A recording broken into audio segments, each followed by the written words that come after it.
कुटुंबं न सौख्यं न दुःखं न तन्त्रो।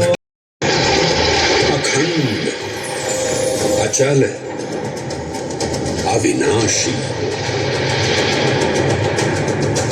ये कथा है उस महादेव के महाकाल स्वरूप की, जो सृष्टि के आरंभ भी हैं और पिता भी हैं।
निर्विकार होते हुए भी अपनी माया से विराट विश्व का आकार धारण करने वाले महाकाल,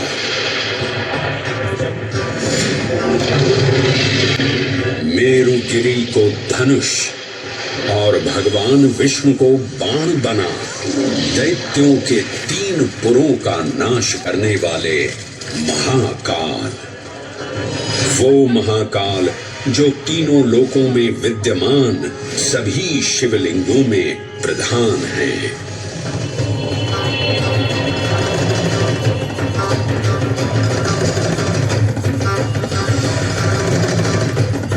वो महाकाल जिनके त्रिशूल की तीनों नोकों से काम, क्रोध और लोभ पर नियंत्रण होता है, जिनके मस्तिष्क पर चंद्र शीतलता का प्रतीक है और जिनकी सवारी नंदी के 4 चरण युग में इसका अप्रतिम महत्व रहा है।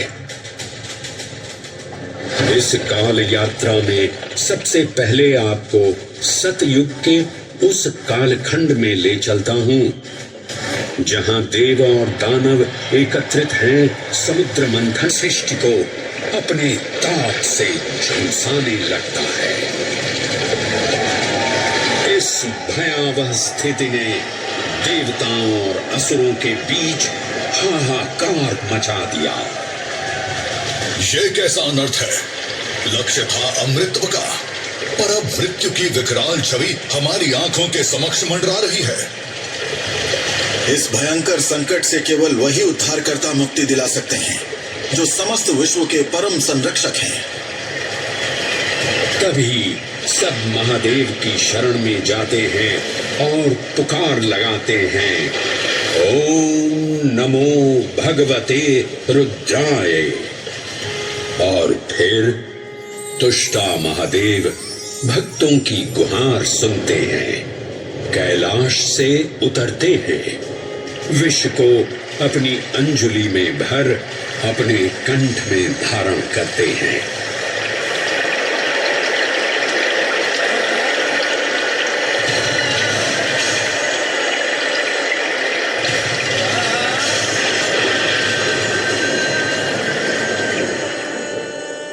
अंततो गत्वा सागर मंथन से हम ये अद्वितीय संगम केवल उज्जैन में ही संभव था, परंतु एक क्षण ठहरिए और ध्यान से सुनिए। ये हैं महाकाल के 1008 दिव्य नाम। हाँ, मैंने काल चक्र को परिवर्तित कर दिया है और अब द्वापर युग का शुभारंभ हो चुका है। विस्मय पूर्ण हो जाएंगे ये जानकर कि महाकाल के इन नामों को स्वयं भगवान श्री कृष्ण ने रचकर पिरोया था। महाकाल सहस्रनामावली की ये अद्भुत रचना उस समय की है जब योगेश्वर कृष्ण, उनके मित्र सुदामा और शेषावतार बलराम ने अवंती नगरी में स्थित सांदीपनी ऋषि के आश्रम में वेद अमृत की कुछ बूंदें छलकी और पृथ्वी तक पहुंच गई। 4 स्थलों पर स्पर्श हुआ इन बूंदों का। हरिद्वार, प्रयागराज, नासिक और उज्जैन। अमृत की इन्हीं बूंदों के कारण उज्जैन में हर 12 वर्ष पर कुंभ सिंहस्थ मेले का आयोजन होता है। भगवान शिव की लीला देखिए। लोक कल्याण के लिए स्वयं विषपान किया और अपनी नगरी पर अमृत वर्षा करवाई। अमृत की पावन बूंदों से अभिसिंचित ये दिव्य उज्जैन भूमि रामायण के पृष्ठों में भी सम्मिलित हुई। सतयुग के बाद त्रेता युग में माता सीता की खोज में वानर सेना का यहाँ आगमन हुआ।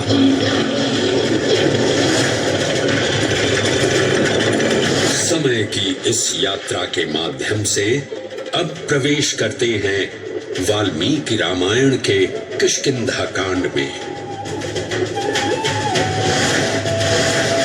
जब वानर राजा सुग्रीव अपने यूथपतियों से सभी प्रमुख स्थानों पर जाने के लिए कहते हैं और उन्हें अवंती नगर यानी उज्जैन जाने का आदेश भी देते हैं। इन्हीं महाबली विक्रमादित्य की राज्यसभा महाकाल मंदिर में ही प्रतिष्ठापित थी। आज भी इस मंदिर की घंटियों में विक्रमादित्य की वीरता और शौर्य की प्रतिध्वनि गुंजायमान होती है। राजा विक्रमादित्य और शकों के मध्य हुए युद्ध ने उज्जैन को काल चक्र से अभिन्न रूप से जोड़ दिया, क्योंकि जिस दिन उनको विजय प्राप्त हुई उस गौरवशाली उपलब्धि के सम्मान में एक नवीन पंचांग का शुभारंभ किया गया, विक्रम संवत पंचांग। आज भी कई हिंदू पर्व और धार्मिक अनुष्ठान विक्रम संवत पर आधारित हैं।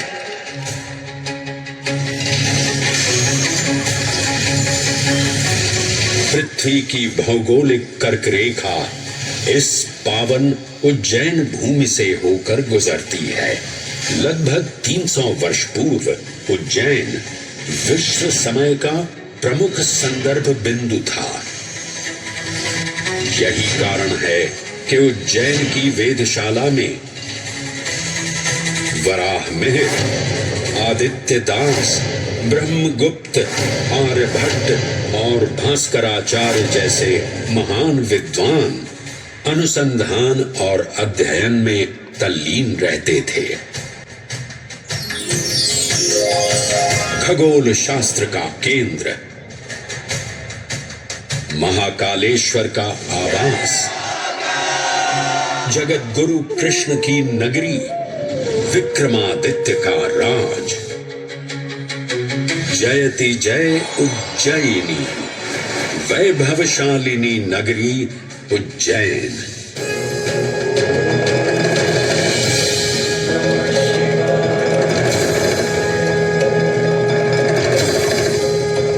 श्वासों को शिव मंत्र से अलंकृत कर, मन को भाव की गंगा से निर्मल कर, जो भी उज्जैन में महादेव की शरण लेता है उसका कल्याण होना निश्चित है।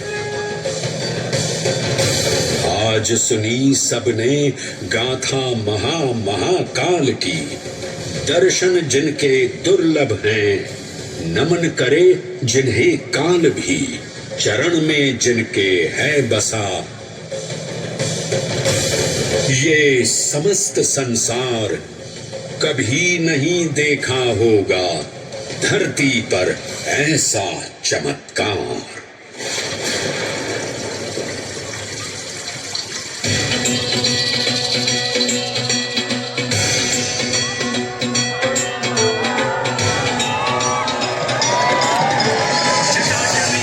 जलप्रवाहवावितस्तले गले विलम्बिताम्बुजङ्गतुङ्गमालिका डमड्डमड्डमड्डमन्निनादमड्डमर्वयं चकार चन्द्रताण्डवं तनोतु नः शिव शिव शिव।